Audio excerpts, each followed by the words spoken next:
여러분, 사람마다 지문이 다 다르잖아요? 그거랑 똑같이 우리가 쓰는 글에도 저마다의 지문이 남는다는 거 혹시 생각해 보셨어요? 오늘은요, 바로 그 누구도 흉내낼 수 없는 우리 글 속에 숨어 있는 진짜 나만의 목소리를 찾아 떠나는 그런 이야기를 한번 시작해 볼까 합니다. 자, 한번 상상해 보세요. 어떤 글을 딱 읽었는데 문장만 보고도 아, 이거 아무개 글이네 하고 바로 알아챌 수 있다면 어떨 것 같으세요? 만약 그게 가능하다면 와, 그 글을 쓴 사람은 이미 자기만의 독특한 스타일을 가졌다는 뜻이겠죠. 사실 그게 바로 작가의 가장 중요한 특징이거든요. 네, 바로 이 글의 지문이 오늘 우리가 나눌 이야기의 핵심이에요. 이건 뭐 억지로 만들어내거나 어떤 기술로 되는 게 아니에요. 그보다는 나 자신을 정말 솔직하게 드러낼 때 내 생각이나 감정이 글에 스며들면서 자연스럽게 생기는 뭐랄까 영혼의 흔적 같은 거죠. 자, 첫 번째 이야기인데요. 글의 지문, 그러니까 나만의 뚜렷한 흔적을 발견하는 것에 대한 겁니다. 그럼 이걸 도대체 어떻게 발견할 수 있을까요? 여기서 진짜 중요한 포인트가 하나 있어요. 이 글의 지문이라는 건요, 어떤 기술처럼 배우는 게 아니라는 거예요. 이미 우리 안에 있는 걸 발견해내는 과정이라는 거죠. 제프 고인스라는 작가가 이런 말을 했어요. 문장만 보아도 누구의 글인지 알 수 있다면 그 글을 쓴 이는 이미 작가다. 와, 정말 핵심을 정확히 짚어주지 않나요? 얼마나 많은 사람이 내 글을 읽느냐, 뭐 그것도 중요하겠지만 진짜 중요한 건 나만의 목소리를 갖는 거예요. 그 누구도 흉내낼 수 없는 바로 그 목소리요. 이게 우리가 진짜 찾아가야 할 목표인 거죠. 자, 두 번째 이야기로 넘어가 볼게요. 근데 참 신기하죠? 자기 목소리를 내는 게 그렇게 중요하다는데 정작 많은 사람들이 이걸 굉장히 어려워해요. 왜 그럴까요? 지금부터 우리를 아주 부자연스러운 글쓰기로 이끄는 가장 큰 함정, 바로 모방의 넛에 대해서 한번 파헤쳐 보겠습니다. 이거 아마 글 좀 써보신 분들은 바로 하고 공감하실 거예요. 막 좋아하는 작가 문체 따라해보고 어디서 본 멋진 표현 억지로 내 글에 끼워 넣어보고 근데 결과는 어땠나요? 글이 오히려 길을 잃고 뭔가 되게 어색해졌던 경험 다들 한 번쯤 있지 않으세요? 이 표를 보시면 그 차이가 확 느껴지실 거예요.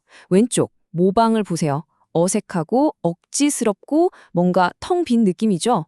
반면에 오른쪽 진정성을 담은 글은 어때요? 생동감이 넘치고 독창적이고 그야말로 영혼이 담겨 있잖아요. 글의 생명력이 불어넣어지는 바로 그 순간인 거죠. 결국 모방이 왜 문제냐? 딱 한 가지예요. 그 글 안에 진짜 나가 없다는 거. 내 생각, 내 경험, 내 감정이 쏙 빠져버린 글은요. 아무리 화려한 문장으로 포장해도 절대 독자의 마음을 움직일 수가 없어요. 자, 그럼 이 덫에서 어떻게 빠져나와야 할까요?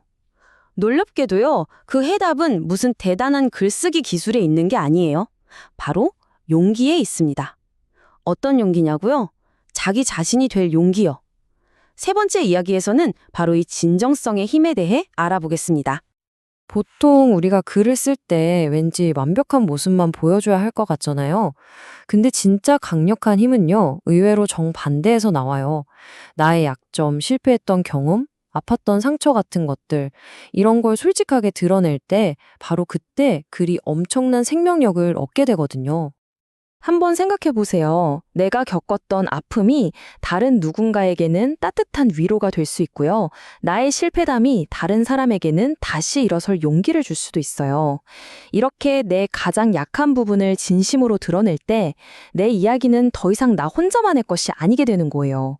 우리 모두를 끈끈하게 이어주는 강력한 연결고리가 되는 거죠. 네 번째 이야기는 시간에 대한 겁니다. 물론 이렇게 솔직한 글을 쓴다는 게 하루아침에 뚝딱 되지는 않겠죠. 당연히 어렵습니다. 그래서 우리가 꼭 기억해야 할 게 있어요. 나만의 목소리를 찾는 건요, 막 100m 달리기가 아니에요. 시간이 필요한 아주 긴 여정이라는 걸 받아들여야 합니다. 이 비유가 정말 딱 와닿지 않나요? 악기 배우는 거랑 똑같다는 거예요. 처음에는 어때요? 악보 보면서 더듬더듬 따라가기 바쁘잖아요. 그런데 그걸 꾸준히 계속 연습하다 보면 어느 순간 나도 모르게 나만의 연주 스타일, 나만의 느낌이 생겨나죠. 글쓰기도 똑같아요. 그러니까 절대 조급해할 필요가 없는 겁니다. 이 타임라인을 한번 보세요. 처음엔 다들 어색한 첫 음계를 누르는 것부터 시작하죠. 그러다 6개월쯤 지나면 리듬을 좀 따라가게 되고 2년, 5년, 시간이 흐르면서 드디어 나만의 스타일, 나만의 목소리가 나오는 거예요.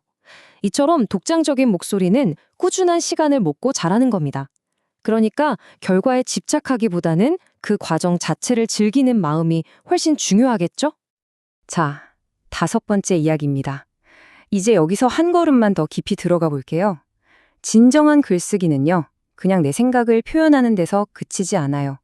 그보다 훨씬 더 깊은 의미가 있는데 바로 나 자신을 알아가는 과정, 즉 자기 발견과 아주 밀접하게 연결되어 있다는 겁니다. 그렇다면 이 자기 발견의 여정, 대체 어떻게 시작해야 할까요? 이제는 어떻게 잘 쓸까를 고민하는 것에서 무엇을 쓸 것인가로 질문을 바꿔볼 때가 됐습니다. 그리고 놀랍게도 그 해답은 생각보다 아주 가까운 곳에 있어요. 네, 바로 이겁니다. 너 자신을 알라. 모든 진솔한 글쓰기는 바로 이 한 문장에서 시작돼요. 내가 누구인지, 내가 지금 뭘 느끼고 무슨 생각을 하는지, 그걸 알아야 비로소 나만의 진짜 이야기를 쓸 수 있는 거니까요. 그럼 나 자신을 어떻게 더 잘 알 수 있을까요? 방법은 의외로 간단해요. 끊임없이 나 자신과 대화하는 겁니다. 예를 들어서 책을 읽으면서 그냥 넘어가지 말고 나는 이 부분에 대해 어떻게 느끼지? 하고 물어보는 거예요. 사람을 만날 때도 오늘 대화에서 무엇이 내 마음을 움직였지? 하고 생각해 보고요. 바로 이런 일상의 작은 질문들이 차곡차곡 쌓여서 깊이 있는 글의 든든한 바탕이 되어주는 거죠. 자, 드디어 마지막 6번째 이야기입니다. 이 길고 긴 여정의 끝에서 우리가 얻게 될 진짜 보상은 과연 무엇일까요? 그 이야기로 오늘 내용을 마무리해볼까 합니다. 어쩌면 우리는 글쓰기의 성공이라는 개념 자체를 다시 생각해봐야 할지도 몰라요. 얼마나 많은 사람이 내 글을 읽어주느냐, 얼마나 유명해지느냐가 아니라 진짜 성공은 나만의 목소리를 찾았는가? 하는 질문에 그렇다고 답할 수 있는 게 아닐까요? 세상에 단 하나뿐인 나만의 이야기를 쓰는 것, 진짜 가치는 바로 거기에 있는 겁니다. 우리가 글을 쓰는 진짜 이유가 뭘까요? 단순히 글을 잘 쓰기 위해서가 아니에요. 바로 나 자신을 표현하기 위해서, 내 삶의 소중한 순간들을 기록하기 위해서, 또 머릿속에 흩어져 있는 생각들을 정리하기 위해서죠. 궁극적으로 글쓰기는 나는 누구인가를 발견해가는 위대한 과정이고요. 더 나아가 더 진실한 삶으로 우리를 이끌어주는 길잡이 같은 역할을 하는 겁니다. 오늘 이야기, 이 마지막 메시지만은 꼭 기억해 주셨으면 좋겠습니다. 처음부터 완벽할 필요는 전혀 없어요. 정말 중요한 건 시작할 용기, 딱 그거 하나입니다.